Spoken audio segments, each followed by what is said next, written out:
My dad left me in the rain 35 miles from home. He said I needed a lesson. I didn't argue, I just watched him drive. Away a black truck pulled up. Moments later my bodyguard stepped out calm and ready. I smiled. This was last mistake. Look at you, crying already? 35 miles is nothing.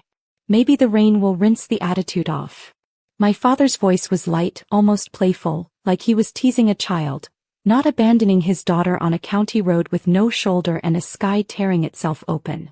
The first drop slid down the bridge of my nose, then a sheet followed, cold, needly relentless. The gravel at the edge of the asphalt turned to a slurry, swallowing my sneakers as if the earth itself wanted me gone. Headlights ghosted by in the distance, indifferent. My breath fogged, my hands shook, my phone sat black in my pocket, useless and deliberate. He'd made sure of that. No battery, no wallet, just a lesson. I didn't chase the taillights.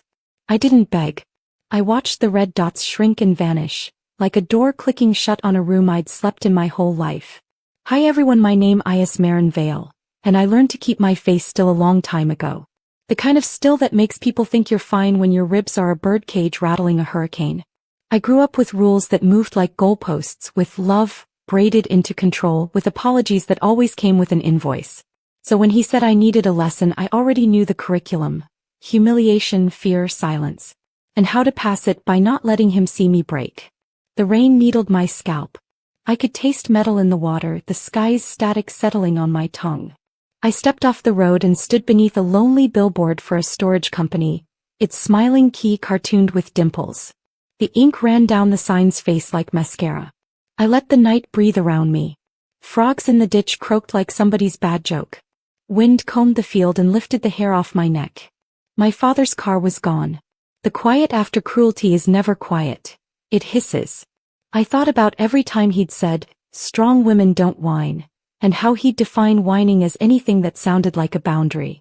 I thought about the way he would laugh when I said no, as if my mouth had mispronounced a simpler word. I pictured him at home already warm, self-satisfied, telling my mother I'd be back softer, smaller, grateful. That's when the black truck turned onto the shoulder, slow and sure, tires whispering on wet grit.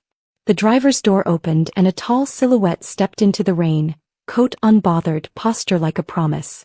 "Miss Vale," he said, calm, ready. "Let's go." I climbed in without wiping my face. Heat rolled around me, steady as a hand on my back. In the side mirror, the storm wrote white slashes across the road like tally marks. My father believed in lessons. He just enrolled in mine. The final course, no retakes, graded on mercy I no longer owed. As the door latched, the thunder applauded, low and patient like a gavel coming down. The door clicked shut behind me, and the hum of the truck's heater wrapped around my bones like a blanket pulled from a mother's arms I never had. My bodyguard, Elias, kept his eyes forward, both hands steady on the wheel. His jaw was cut stone, unreadable, but I knew the silence was deliberate. He understood something my father never would. Not every wound wants words. Sometimes it just wants space to breathe. Water traced patterns down the windshield, blurring the world into smears of silver. My heart still beat in the rhythm of abandonment, fast, uneven, betrayed. I pressed my palm against the warm glass of the heater vent, trying to chase away the shiver that had settled too deep. "Did he really leave you here?" Elias finally asked, voice low, like a man who already knew the answer but wanted to give me the dignity of saying it aloud. I nodded once. My throat was raw from holding back. He didn't push. The miles began to fall away, headlights brushing over endless fields, rain-swollen ditches swallowing pieces of the night. Every turn of the tires felt like we were crossing not just distance but something heavier.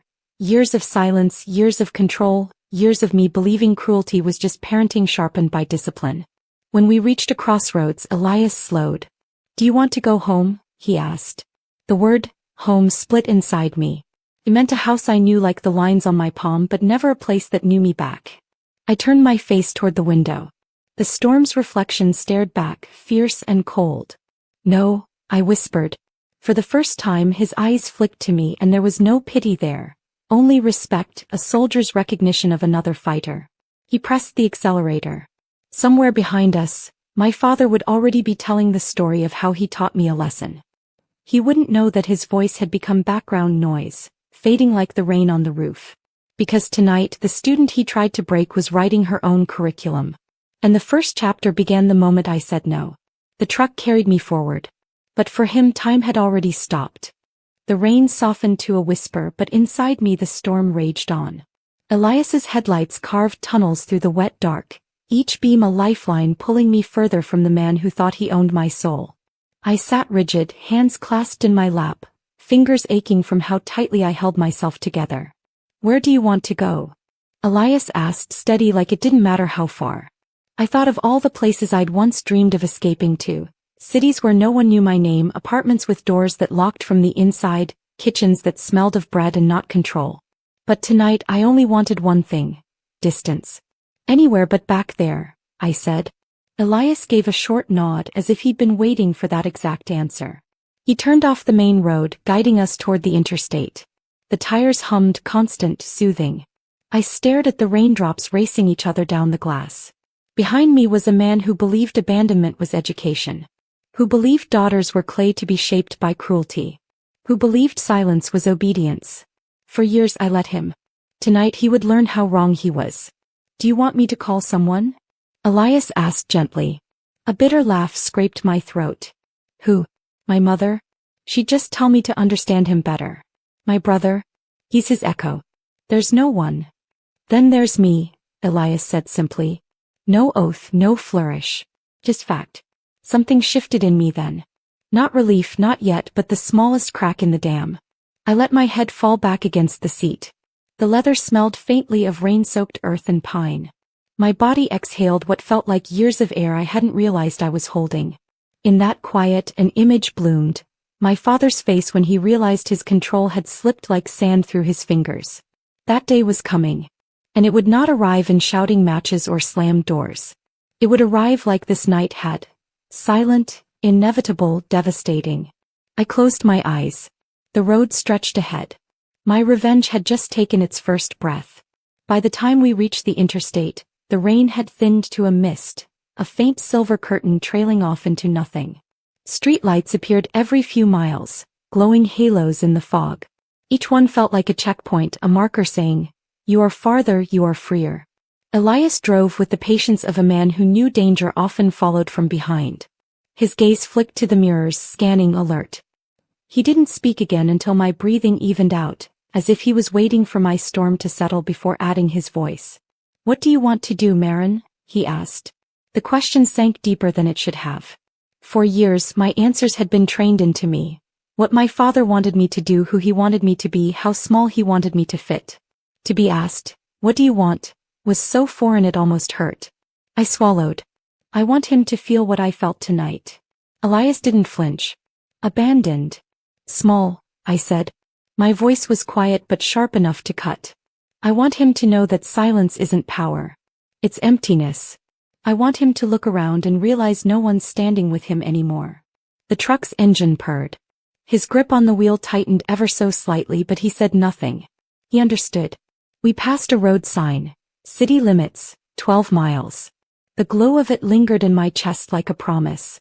I thought of my father at home already spinning his version of the night. Maybe he'd pour himself a drink, boast about tough love, and laugh at the thought of me crying alone in the rain. He wouldn't know the truth. I wasn't crying anymore. He thought he had driven away, leaving me stranded. But it was me who had left him behind, 35 miles and a lifetime away. The storm outside was ending. The one inside me was just beginning. And when it broke, he would finally learn the lesson he had written for himself. The city lights spilled across the horizon like a necklace of fire, each bulb flickering against the wet pavement. Elias steered us into its glow, calm as a man walking into a story he already knew the ending to. I pressed my forehead lightly against the cool window, watching neon signs blur into streaks of color. For the first time in years, I wasn't being watched, judged, or measured. I was just me, and the weight of that freedom was almost unbearable. We pulled into a quiet diner on the edge of town, its red sign buzzing, half the letters dead. Inside, the smell of coffee and fried onions wrapped around me, warm, ordinary, healing in its simplicity. Elias slid into the booth across from me, hands folded, posture precise. "Food first," he said. "Plans second." The waitress poured steaming coffee and I wrapped my fingers around the mug. The heat seeped into me, undoing the chill my father had planted. I stared at the dark liquid before whispering, "He'll twist it, you know. By morning he'll tell everyone I stormed off. That I disrespected him." Elias's gaze met mine steady. "Doesn't matter what he says. What matters is what you do next." The words landed like anchors. I thought of every family dinner where my father's version of reality drowned mine out. Every story retold until I couldn't recognize myself in it anymore. But this time I held the truth, and the silence of being ignored no longer scared me. "I want out," I said finally. "Not just of the house. Of his shadow." Elias gave a single nod, the kind soldiers give when orders are clear. Then we make sure he never stands tall enough to cast it again. The rain had stopped completely now. Outside the diner's fogged windows, the night was clearing, a faint star peeking through the thinning clouds.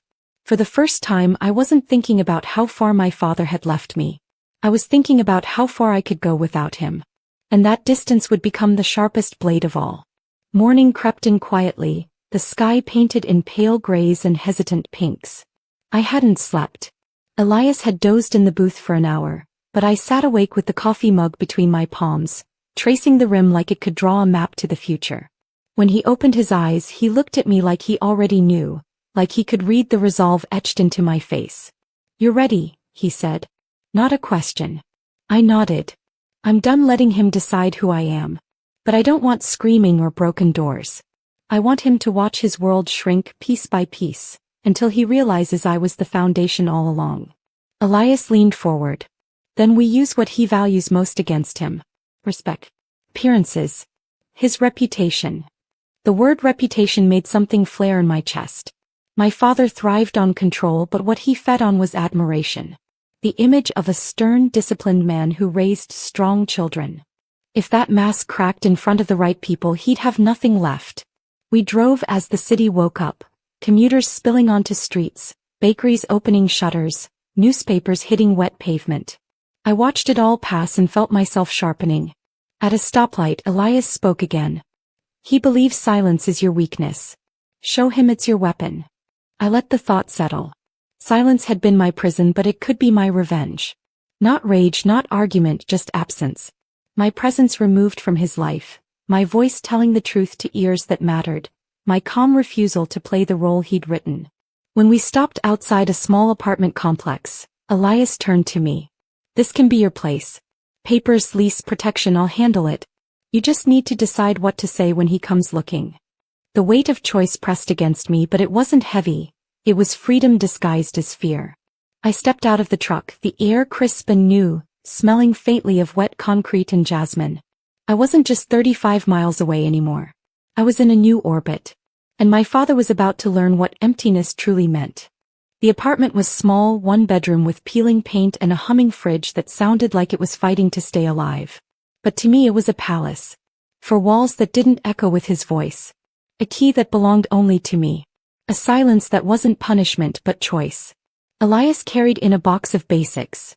Clothes, documents, a spare phone already charged. "It's not much," he said, setting it down. "It's everything," I whispered. My voice cracked, not from weakness but from the shock of finally breathing air that wasn't laced with his shadow. By the second day the calls began. Unknown numbers lighting the screen, voicemails filling with his voice. "Where are you? Come home. Don't embarrass me like this. You'll regret it."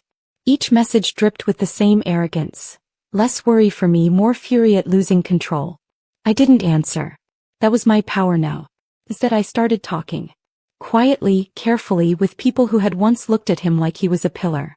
Old family friends, his colleagues at the club, even my aunt who had long stopped visiting because of how tense things always got. I told them exactly what happened that night, how he left me 35 miles from home in the pouring rain with no phone, no wallet, nothing but a lesson. Their silence on the line told me enough. Respect doesn't survive truth. It rots under it. By the week's end the stories were spreading. My father's voice, once so commanding in every room, began to sound brittle. I knew it because his messages grew frantic. From commands to pleading. From threats to apologies that didn't know how to form. Elias stood by the window one night watching the street below while I replayed the newest voicemail. My father's words were jagged, desperate. "He's unraveling," Elias said. I leaned against the counter, calm. Good. Let him feel the silence. Because silence wasn't absence anymore. It was a mirror. And my father was finally forced to hear his own cruelty echo back. He thought he abandoned me. He never realized, this whole time it was him being left behind. 2 weeks later I stood outside the house I once called home. The paint looked duller, the windows darker, as if the walls themselves had absorbed his unraveling. Elias waited in the truck at the curb, giving me space. This was my moment, not his. I rang the bell. It took longer than it ever had before for my father to answer. When the door swung open, he looked smaller, not in body but in presence. His shirt was wrinkled, his eyes rimmed red. The man who once loomed now seemed caved in. Marin, he said, relief and anger wrestling in his tone. You've made your point. Come back. Let's forget all this. I stepped past the threshold but not into the house. My voice was calm, measured. Forget. You left me in the rain 35 miles from home. You thought silence would break me. But it broke you instead. He opened his mouth but I didn't let him speak. People know now. They know who you are when no one's watching. And they're watching more closely than you think. His face blanched, his practiced authority slipping like sand through his fingers. For the first time he had nothing to say. I took the spare key from my pocket, the one he'd given me with a lecture about responsibility. I placed it on the doorstep, the metal clinking like a gavel. This isn't my home anymore, I said. And I'm not your lesson. You're mine. The words landed heavier than any scream could. I turned and walked back to the truck. Elias opened the door and as I climbed in I didn't look back. Through the windshield I saw my father standing there, clutching the doorframe, swallowed by a silence that finally belonged to him. I breathed in, the air crisp and clean, and felt the storm inside me dissolve into something steadier. Betrayal had shaped me but it no longer defined me. He wanted control, I gave him emptiness. He wanted obedience, I gave him truth. And in that quiet, my freedom spoke louder than his voice ever had. After listening to today's story, perhaps it has raised some new questions in your mind, or maybe it has brought back some old memories. Every day on Reddit, new experiences and moments create fresh stories, and they connect all of us. Everyone has their own unique journey in life, and we all try to understand the world in our own way. These kinds of moments remind us that we are all human, sometimes happy, sometimes sad, and always learning something new. If you enjoyed this story, feel free to share it with your friends. Your thoughts and feedback are always valuable to us, as they motivate us to create even better content. Every story has its own unique angle, and our goal is to understand everyone's perspective and make our content diverse and relatable. Stories like these help us realize that life's journey is different for everyone, and by hearing other stories, we learn something new. You can also share your own stories with us. Your experiences are valuable to us as well, and if you enjoyed this video, please leave your feedback. We aim to create content that brightens your mind and gives you new ideas every time. If you've already seen this video before, your feedback is still important. With every piece of feedback, we can improve our content and bring a new perspective to our viewers. Today, what we saw was just a small part of the many stories shared on Reddit and across the world. It's a reminder of how we all try to understand life by sharing our experiences with each other. This video was only an example of how we try to connect with others through storytelling, learning about different sides of life. We hope to continue sharing such stories that help us all learn and grow together. Thank you for your time, and don't forget to keep an eye out for more stories coming soon. If you haven't already, please like and follow for more amazing content. Your support keeps us going, and we will strive to bring you more thought-provoking and heartwarming stories. Until next time, take care and stay curious. *.